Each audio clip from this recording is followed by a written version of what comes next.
Olá, bem-vindo a mais uma edição da Hora da Indústria Extrativa, o seu espaço de reflexão aos princípios que norteiam a iniciativa para a transparência na indústria extrativa em Angola.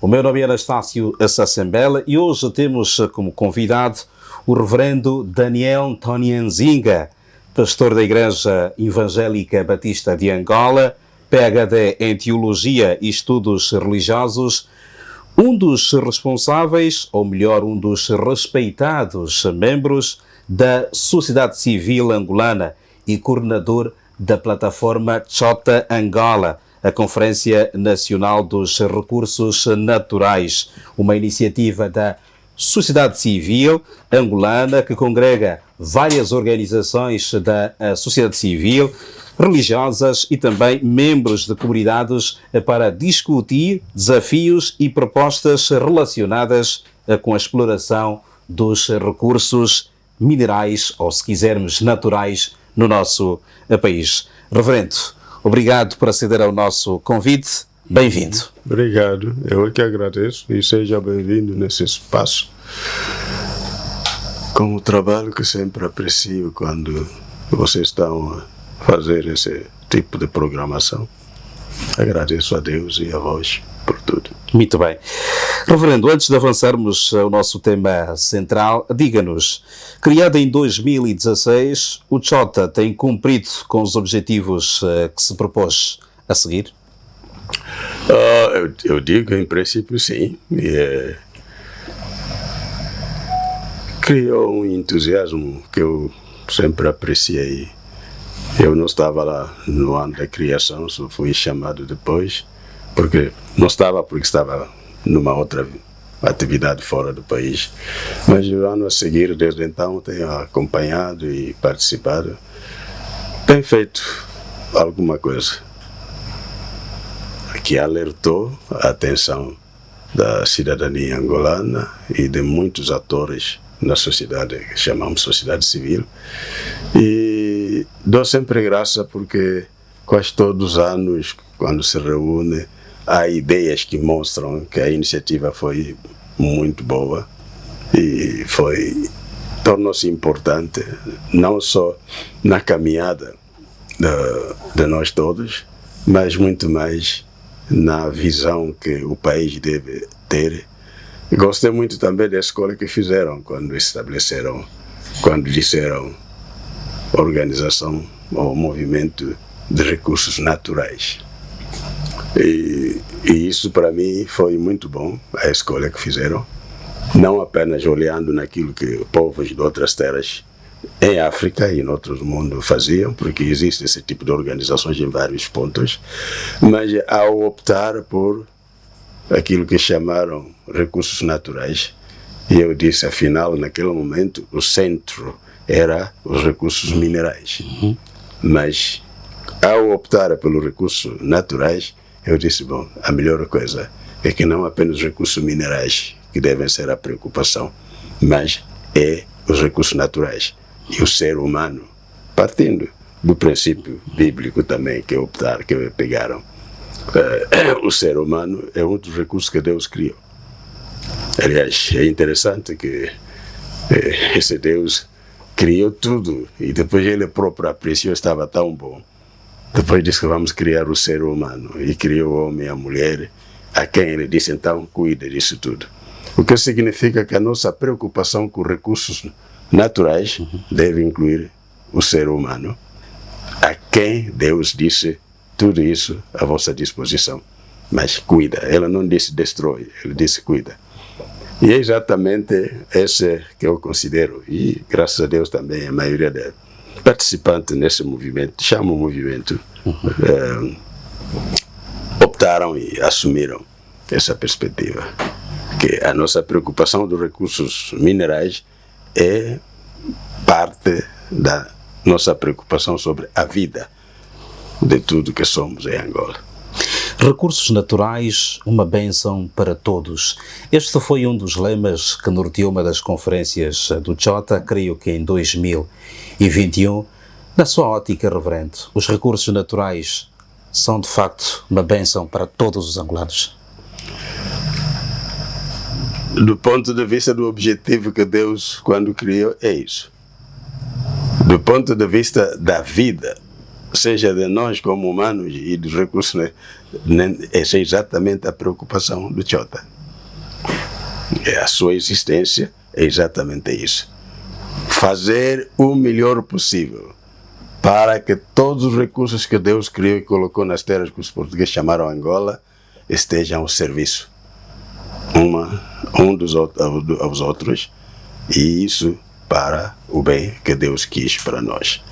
Então, esse tem sido o objetivo fundamental, o principal da ação do Chota. E eu dou graças a Deus, porque há muita coisa que não podemos falar tudo isso, mas que eu tenho aprendido, e eu sei que muitos também têm aprendido, especialmente quando estamos a andar em diferentes lugares no estado que chamamos Angola, e estar com pessoas.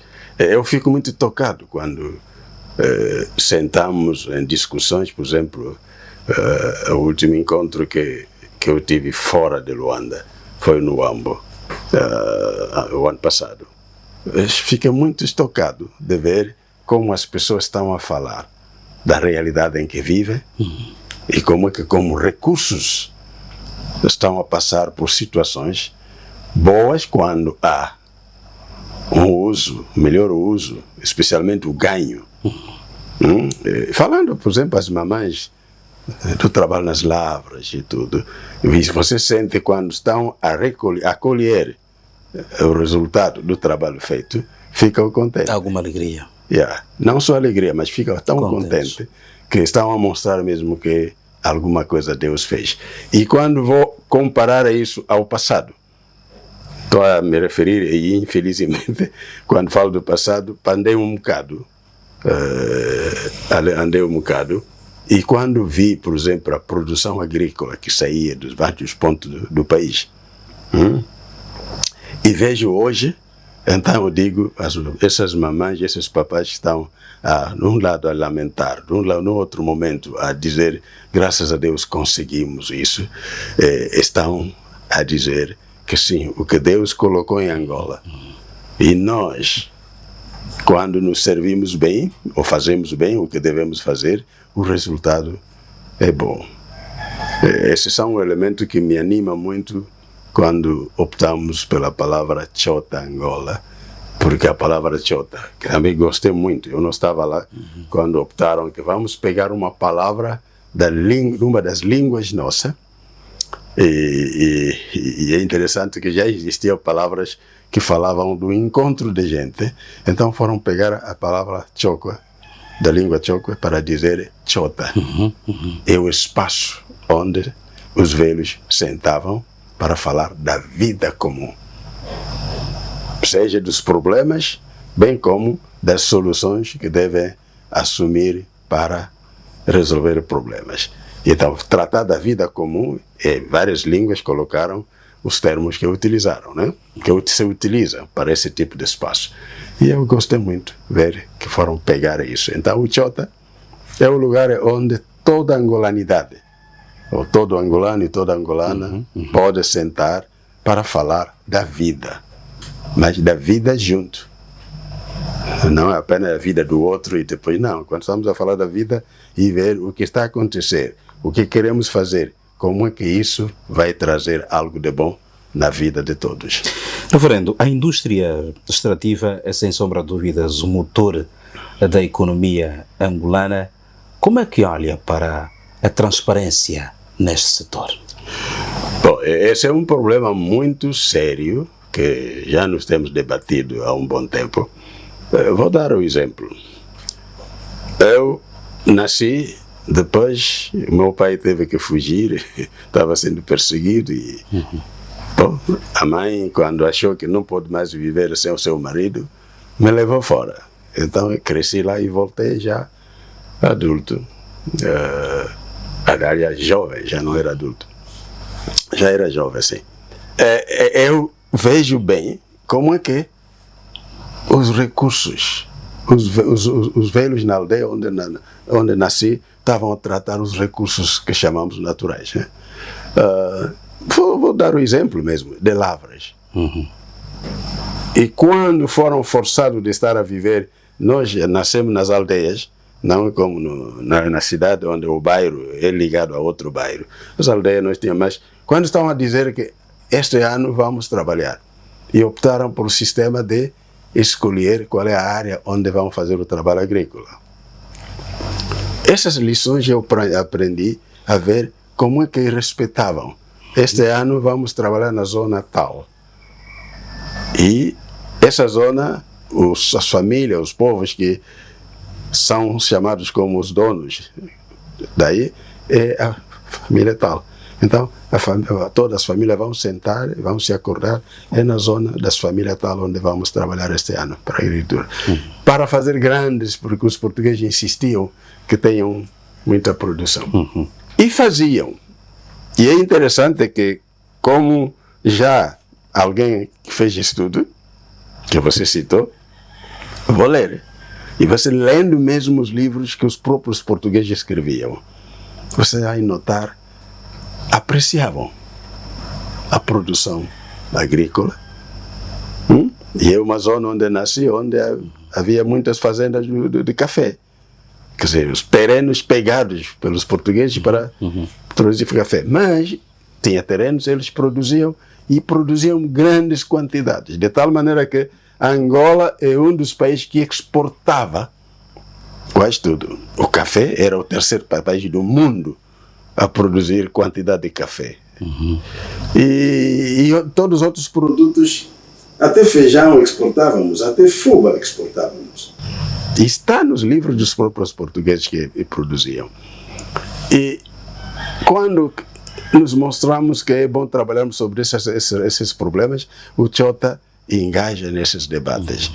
E você, se olhar, por exemplo, no documento que existe, vai notar como as pessoas se sentiram mobilizadas ao ouvir esse tipo de debate sobre a produção agrícola em diferentes zonas, para poder dizer, sim, nós podemos ser ainda melhor do que fomos até lá. E essa é uma das razões porque eu sempre gostei para poder participar nesses debates, e gosto até hoje, porque nós precisamos, entre os pontos que eu considero focais, reanimar os povos, a cidadania, poder trabalhar com seriedade para que retomemos ou reassumimos a capacidade que tínhamos antes. E fazer ainda melhor. E podemos fazer melhor. Podemos fazer melhor. Segundo, quando se fala de explorações ou exploração mineira. É interessante notar que durante o tempo colonial não falavam de toda a exploração em todos os pontos. Você vai notar, quando se falava de recursos minerários como diamante, só se falava das lunas. E até não falavam muito de ouro, que estavam a tirar ouro, finalmente estavam a tirar também ouro. Mas hoje há grandes quantidades de ouro que está a sair de Angola. E a coisa que nos preocupa é que os povos que vivem onde Deus colocou esses recursos, praticamente não vivem ou não beneficiam do fruto dessa exploração. Praticamente, na maioria dos casos. E isso é muito preocupante. E assim que o COEPA, aliás o Chota, ao engajar esse debate, estamos a tentar mostrar que é necessário que os primeiros beneficiários desses recursos devem ser as pessoas, os povos que vivem onde esses recursos existem. Porque não criamos nós, Deus é que colocou. Bom, quem não crê em Deus, o problema não é nosso, não é meu. Mas para mim, sei que tudo que encontramos nas terras de Angola é Deus que proveu. E Deus não proveu nada para nada. Quando Ele disse, cuide de tudo, toma conta. É para as pessoas que lá vivem, devem ser os primeiros. Por isso, quando me perguntam o que é que eu penso, Não sou eu, mas no Toyota é isso que temos colocado como princípio. Mas precisamos melhorar a questão da transparência e também os benefícios a estas comunidades onde estes recursos são extraídos? Precisamos de melhorar. Eu acho que o que deve ser feito para melhorar, primeiro, é nos acordarmos que esses recursos, primeiro, devem beneficiar essas pessoas. Sim, podemos dizer que são recursos de toda a humanidade que vive em Angola, né? Mas as comunidades que vivem, uma das razões que temos apresentado também, a exploração traz consequências. E nem todas as consequências, os efeitos da exploração são positivos. Há muita coisa negativa. Até afeta, muitas vezes, o trabalho agrícola que as populações fazem. Até chega a esse ponto. Por isso, não pode ser que tiramos o melhor que lá está, levamos em outros lugares, e não há devida e os compensação. resultados desse exercício não consideramos o povo que lá está como primeiro, mas, por exemplo, vamos construir grandes prédios nas cidades, né? Você vê grandes prédios construídos em várias cidades de Angola, mas onde originou o recurso para isto é naquele sítio onde as aldeias até, muitas vezes, quando chove, a casa vai cair. A terra está a ir embora. Pode dizer que não é direto, mas são consequências que surgem. Por isso, consideramos importante que a exploração, especialmente mineira, deve não ser base ou fundamento ou fundamentar a exploração dos seres humanos.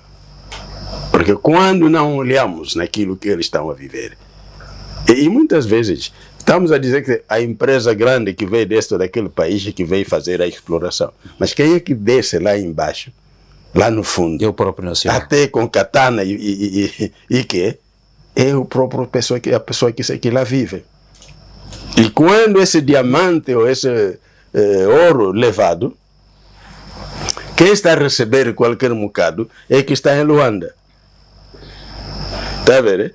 E então, nós estamos a dizer que alguma coisa deve ser feita e de melhor, para que melhore a vida de todos. Reverendo, quanto à divulgação pública das receitas pelas empresas do setor, na sua ótica, satisfaz ou precisam também, digamos, melhorar, partilhar mais informações? Não há dúvida que não tem sido como deve ser. Não tem sido. Mesmo os valores que são publicados, os números que são publicados. E várias empresas vão fazendo algum esforço nesta questão de regularmente passar a informação dos seus, portanto, das suas receitas, dos seus dividendos. O problema é que essas informações só são recebidas por aqueles que governam. E até hoje tenho dúvida se todos que estão na governação sabem. Porque eu não vejo relatórios públicos que trazem os detalhes dessas explorações. Não vejo. Porque são números que saem das organizações internacionais que às vezes chegam ao nosso conhecimento. Mas do próprio sistema não vejo tanto, e isso é um grande problema. A informação deve ser divulgada para todos serem capazes de participar. Reverendo, já estamos a caminhar para a reta final desta nossa breve interação. Há um outro aspecto bastante interessante voltado à iniciativa para a transparência na indústria extrativa. Portanto, Angola foi recentemente avaliada e conseguiu uma pontuação de 63,5 numa escala de 0 a 100 na implementação do padrão da ETA. O resultado divulgado em março de 2025, após o processo de avaliação iniciado em outubro de 2024, mereceu também destaque no último dia, portanto, da Expo Catoca há 30 anos, que decorreu em Luanda, e muitos acreditam ser um passo bastante importante que Angola a dar, sobretudo, ao integrar esta iniciativa. Qual é a sua visão em relação a este aspecto? A ideia, e aliás não apenas a ideia, a decisão de participar nesse movimento, nesta organização, que tem trabalhado para encorajar a transparência. É uma boa ideia e eu continuo a agradecer os governantes por terem tomado essa posição e o que tem feito até aqui, que já indica que há mesmo interesse. Mas gostaríamos que se faça um pouco mais, porque não é necessário, mas não é a melhor forma de sempre pensar que quando queremos dizer aos outros fora que nós vamos querer ser honestos e não quando lidamos com a própria situação no terreno com nós todos.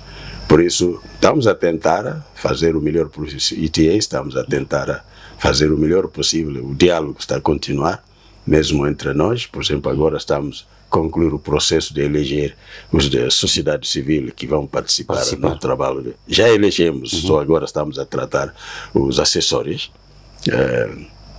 Esse é um bom processo e já temos sido informados em conversa direta com as entidades competentes e então vamos continuar a reforçar esse processo e o que nos interessa muito é de ver como é que, como já falei, as populações, a cidadania que vive nas zonas onde esse trabalho é feito, participa nas decisões que afetam suas próprias vidas.